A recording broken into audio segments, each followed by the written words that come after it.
ساجد کی ماں پروین ہمارے گھر کام کرتی تھی۔ ان دنوں میں تیسری جماعت میں پڑھتی تھی جب والدہ کے کہنے پر پروین نے اپنے بیٹے کو اسکول میں داخل کرایا۔ گنتی سیکھنے وہ میرے تایا کے پاس جاتا، اس طرح اس کو دوسری کلاس میں داخلہ مل گیا۔ ساجد ذہین لڑکا تھا، اس نے تایا سے 6 ماہ پڑھا تو دوسری جماعت پاس کر لی۔ اب وہ تیسری میں چوتھی میں تھی۔ اس کو پڑھنے کا شوق تھا، تیسری کلاس بھی اس نے 6 ماہ میں کور کر لی، یوں چوتھی میں وہ میرا ہم جماعت ہو گیا۔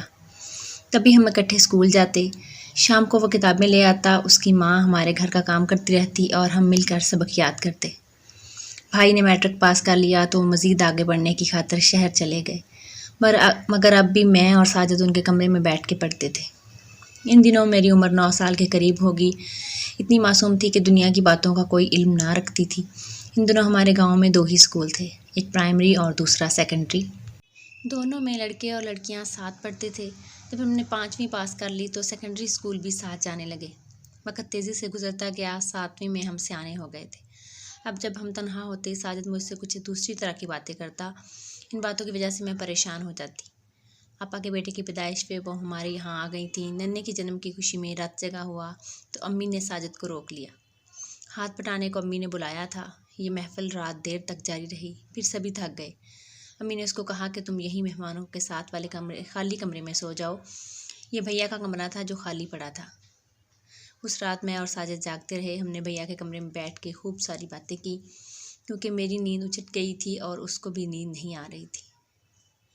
رات جگے والی شب جب ہم دونوں نے بھیا کے کمرے میں رات بتائی، پہلی بار کم عمری کے باوجود میں محبت سے آشنا ہوئی۔ انہی دنوں مجھ کو اپنی خوبصورتی اور دلکشی کا شدت سے احساس ہوا۔ ساجد بری طرح میری محبت میں گرفتار ہو گیا۔ میں ساجد سے دلچسپی ضرور رکھتی تھی، مگر محبت مجھ کو اس سے نہ تھی۔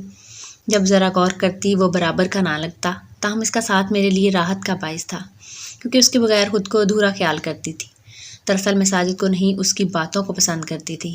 ساتھ والے گاؤں میں کسی کا انتقال ہو گیا، یہ ہمارے رشتہ دار تھے، گھر والے وہاں چلے گئے۔ مجھ کو بخار تھا، لہٰذا امی ساجد کی ماں پروین کو میرے پاس چھوڑ گئیں۔ رات کو پروین تو سو گئی، لیکن ساجد کو نیند نہ آئی۔ وہ میرے پلنگ کی پٹی سے لگا بیٹھا تھا۔ رات کے 12 بجے تھے۔ مجھے تیز بخار تھا اور ساجد میرے ماتھے پہ ٹھنڈے پانی کی پٹیاں رکھ رہا تھا۔ اس نے میرا سر اپنی گود میں رکھا ہوا تھا۔ نہیں معلوم کہ دلہا بائی کب اور کیسے گھر میں آ گئے۔ وہ یہ نظارہ دیکھ کر آگ بگولا ہو گئے۔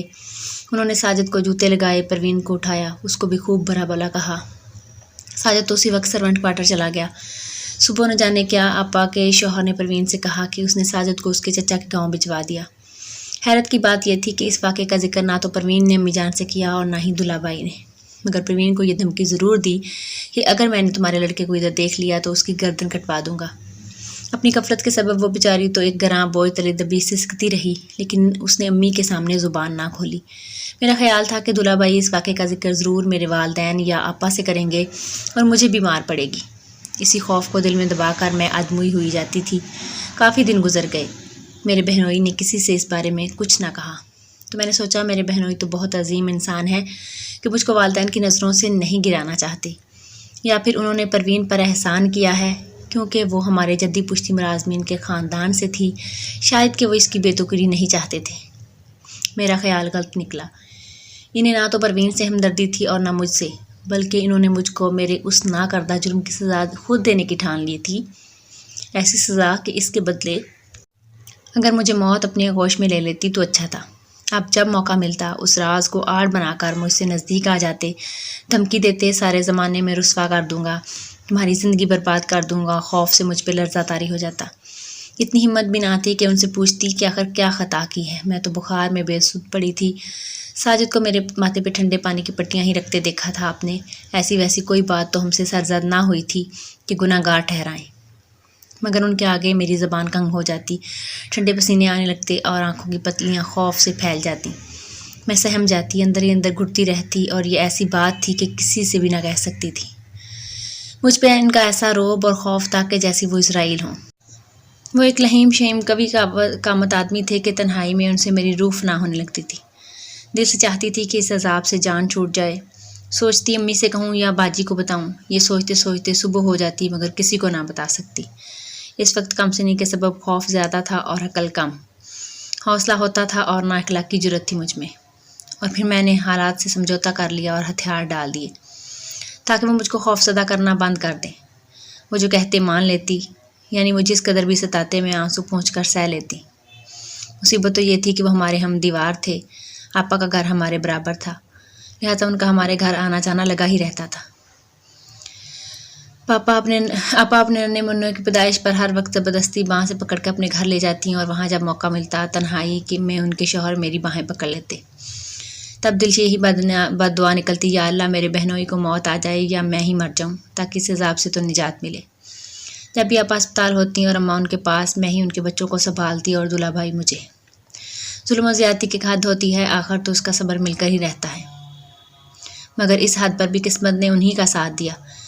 اس سے پہلے کہ میں بدنامی کی ہولناک گہرائی میں گر جاتی، انہوں نے مسئلے کا حل نکال لیا۔ اپنے والدین کی منت سماجت کر کے میرا رشتہ اپنے چھوٹے بھائی کے لیے مانگ لیا اور جھٹ پٹ میری شادی کی تاریخ بھی رکھ لی۔ یوں بندر کی بلا طویلے کے سر ہوئی۔ میرے لیے تو شادی پہ راضی ہو جانے کے سوا کوئی چارہ تھا ہی نہیں کہ ان دنوں اتنی پریشان تھی کہ مجھ پر میری ایک ایک سانس صدیوں جیسی بھاری ہو گئی تھی۔ شادی ہو گئی، لمحے بھر کو سکھ کا سانس لیا کہ یہ شادی نہ ہوتی تو ماں باپ بہن اور زمانے کو کیا منہ دکھاتی۔ تاہم ضمیر کی تیز چھری سے ہر وقت کلیجہ کٹتا رہتا تھا۔ ایک ماہ کے اندر اندر دولہا بھائی نے مجھے اور میرے شوہر ماجد کو دبئی بھجوا دیا، جہاں ماجد کو بہت اچھی ملازمت مل گئی کیونکہ وہ انجینئر تھے، تنخواہ بھی بہت اچھی تھی اور رہائش کمپنی کی طرف سے ملی تھی۔ یہ بھی میرے بہنوئی کی سوچی سمجھی اسکیم ہی تھی کہ ساری قیامتیں انہوں نے اپنے اور میرے سر سے ٹال کر اپنے چھوٹے بھائی کے سر ڈال دی تھی۔ اب مجھے بہنوئی سے شدید نفرت محسوس ہوتی، سوچتی یہ کیسا بے ضمیر انسان ہے کہ جس کو اپنے چھوٹے بھائی کا بھی پاس نہیں ہے، کس قدر گرا ہوا ہی بھائی کو قربانی کا بکرا بنا ڈالا۔ ایک روز ماجد نے کہا، سارا مجھ کو کمپنی کی طرف سے امریکہ جانے کا موقع مل رہا ہے، تم کیا کہتی ہو؟ جیسے آپ کو ٹھیک لگے، میں تو آپ کے ساتھ ہوں، میں نے جواب دیا۔ اللہ تعالیٰ نے مدد کی اور ہم امریکہ آ گئے۔ اس کے بعد میں نے واپس جانے کا خیال چھوڑ دیا۔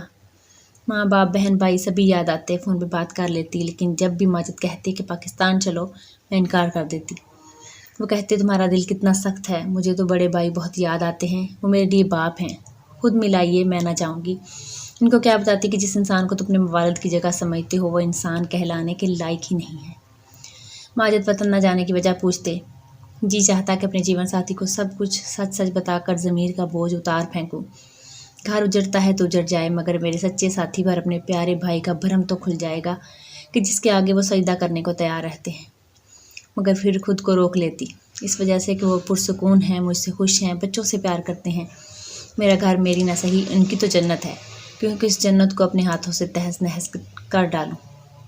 اپنے بے قصور شوہر کو کس بات کی سزا دوں کہ عمر بھر کے لیے ان کا چین اور سکون لٹ جائے، ان کا دل ویران نہ ہو جائے۔ وہ اتنے مثالی شوہر ہیں کہ ایسا انسان چراغ لے کر ڈھونڈوں تو نہ ملے۔ ان کو مجھ سے بہت پیار ہے، مجھ کو دیکھ دیکھ کے جیتے ہیں۔ اگر ماضی کا یہ ایک دکھ میری زندگی میں نہ ہوتا تو میں خود کو دنیا کی خوش نصیب ترین عورت تصور کرتی۔ جب وہ روز صبح میری پیشانی اور میرے ماتھے ہاتھ چومتے ہیں تو میں تعصب سے پانی پانی ہو جاتی ہوں۔ ضمیر کی خلش میری ہر خوشی کو زخمی کر ڈالتی ہے، خود کو ان کی گناہگار سمجھتی ہوں، جیسے کہ میں ان کی چور ہوں اور انہی کے گھر میں پناہ لے رکھی ہے۔ شاید روح و ذہن کا یہ عذاب میری قسمت میں لکھا گیا تھا۔ اپنے خامند کا خود سے والہانہ پیار دیکھ کر کبھی تو جی کرتا ہے کہ چیخ کر کہہ دوں، میرے محسن مجھ سے ایسا پیار نہ کرو کہ میں تمہارے پیار کے قابل نہیں ہوں۔